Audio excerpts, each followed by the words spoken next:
নমস্কার বন্ধুরা, দীপালি কুক চ্যানেলে সকলকে স্বাগতম জানাই। আজকে আমি এসেছি আপনাদের সামনে নতুন একটা ভিডিও নিয়ে। আজকে আমি বানাবো সোয়াবিন দিয়ে আলু দিয়ে নিরামিষ বিরিয়ানি। বিরিয়ানির জন্য আমি এখানে নিয়েছি বাসমতি রাইস, আর নিয়েছি এখানে এরকম বড় বড় করে আলু নিয়েছি। অবশ্য বিরিয়ানির জন্য আপনারা আলু আলু কিন্তু বড় বড় করে কেটে নেবেন। আর নিয়েছি আদা, আর নিয়েছি কাজু বাদাম, টমেটো, কাঁচা লঙ্কা, আর পুদিনা পাতা, গোটা গুঁড়ো মশলা। আর এখানে নিয়েছি সয়াবিন। দেখুন বন্ধুরা, কি বড় বড় সাইজের সয়াবিন। এরকম সয়াবিন আমি দেখি নাই কোনোদিন। আপনারা যদি দেখে থাকেন অবশ্যই কমেন্ট করে জানাবেন তো এটা কি কি সয়াবিন বলে, এটার নামটা আমি জানি না। আর নিয়েছি নুন, আর নিয়েছি আমি আমলের বাটার। আপনাদের কাছে যদি ঘি থাকে আপনারা ঘিটা দিবেন। আমার কাছে ঘি নাই বলে আমি বাটার দিয়েছি। বিরিয়ানি মশলা, সয়াবিন আমি ভালো করে ধুয়ে নিব। আমি দিয়েছি জল সয়াবিনের মধ্যে। সয়াবিনটা অল্প সময় ভিজুক, জল দিয়ে দিব। আর এখন নিয়ে নিব বাসমতি রাইস। এই বাসমতি রাইস আমার 1 কিলো লাগবে না, আমি 50 গ্রামের মতন বাসমতি রাইস আমি নিয়ে নিব। এখন আমি মশলা বেটে নিয়ে আসবো। এখানে আমি মশলা বাটার জন্য এখানে আমি একটা মিক্সিং জার নিয়েছি। আপনারা এরা শিলনোড়ায় বাটতে পারেন। এখানে নিয়েছি টমেটো আর কাঁচা লঙ্কা দিয়ে দিচ্ছি, আর হয়েছে আদা, কাজু বাদাম। এটা একসঙ্গে দিয়ে আমি মিক্সিং জারে দিয়ে পেস্ট করে নিয়ে আসবো।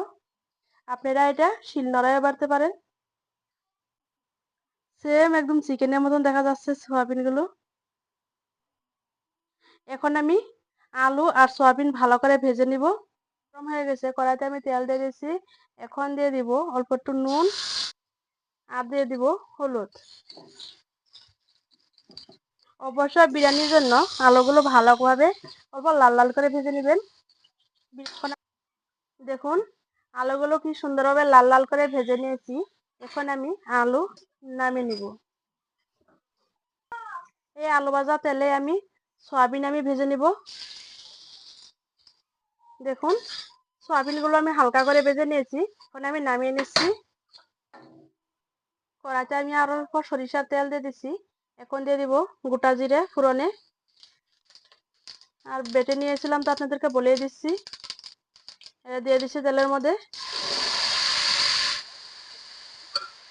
এখন দিয়ে দিব হলুদের গুঁড়ো, 1 চামচ দিয়ে দিব লঙ্কা গুঁড়ো, আধা চামচ দিয়ে দিব জিরে গুঁড়ো, আর আধা চামচ দিয়ে দিব ধনে গুঁড়ো। ভালো করে মিশিয়ে নিব। দেখুন মশলা কি সুন্দরভাবে আমার কষা হয়ে গেছে। মশলা কড়াইতে থেকে কি সুন্দরভাবে ছেড়ে দিচ্ছে। এখন দিয়ে দিব আলু আর সয়াবিন। সয়াবিন দিয়ে ভালো করে মশলার সাথে মিশিয়ে নিব। আমার স্বাদ অনুযায়ী দিয়ে দিব নুন। দেখুন আমার সয়াবিন আর আলু কি সুন্দরভাবে কষা হয়ে গেছে। এখন আমি নামিয়ে নিব।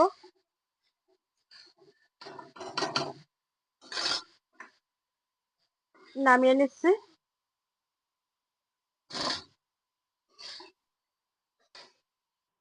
দেখুন আর রাইস আমি ভালো করে ধুয়ে নিয়েছি। আমি বিরিয়ানিটা বানাবো এরকম কুকারে। দেখুন রাইসটা আমি পরিষ্কার করে ধুয়ে নিয়েছি। দুধ, আমি দুধের মধ্যে আমি কেশর দিয়ে দিব। কেশর আমি ভালো করে দুধের সাথে মিশিয়ে নিচ্ছি। কুকারে কুকারে আমি দিয়ে দিচ্ছি। কুকারে দিয়ে ভালো করে মিশিয়ে নিচ্ছি। বাটার দিয়ে দিব আমি 2 চামচের মতন বাটার দিয়ে দিচ্ছি। দিয়ে দুধ দিয়ে দিচ্ছি। আর দিয়ে দেবো বিরিয়ানি মশলা,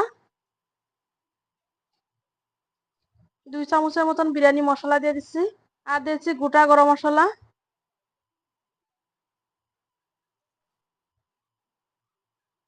পুদিনা পাতা দিয়ে দিচ্ছি। সব উপকরণগুলো এখন ভালোভাবে মিশিয়ে নিব। আমি গ্যাসে বসিয়ে দিয়েছি। এখন আমি কুকারে মুখাটা আমি লাগিয়ে নিচ্ছি। এরকম করে আমি 2টা সিটি দিয়ে নেব, তাই আমার বিরিয়ানি হয়ে যাবে। বন্ধুরা, বিরিয়ানি আমার হয়ে গেছে। এখন আমি খুলে দেখবো কিরকম হয়েছে। দেখুন, এখন বেড়ে দেখাচ্ছি আপনাদেরকে কিরকম হয়েছে। দেখুন, একদম ঝরঝরে হয়েছে, কি সুন্দর ঝরে পড়ে যাচ্ছে। এখন বেড়ে দিচ্ছি। মাছগুলো দেখুন কি সুন্দর ঝরঝরে হয়েছে। আলুটা কত সুন্দর হয়েছে, নরম। সয়াবিন গুলো একদম চিকেনের মতন। অল্প পেস্ট নিব, ভোট জলকিয়া নিব,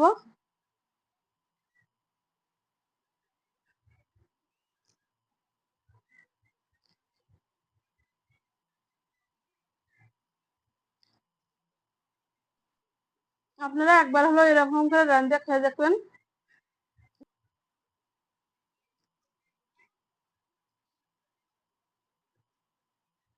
একবার হলো আপনারা এরকম করে বানিয়ে খেয়ে দেখবেন কিরকম হয়। বানিয়ে খেয়ে আপনারা অবশ্যই আমার কমেন্ট করে জানাবেন কিরকম হয়েছে।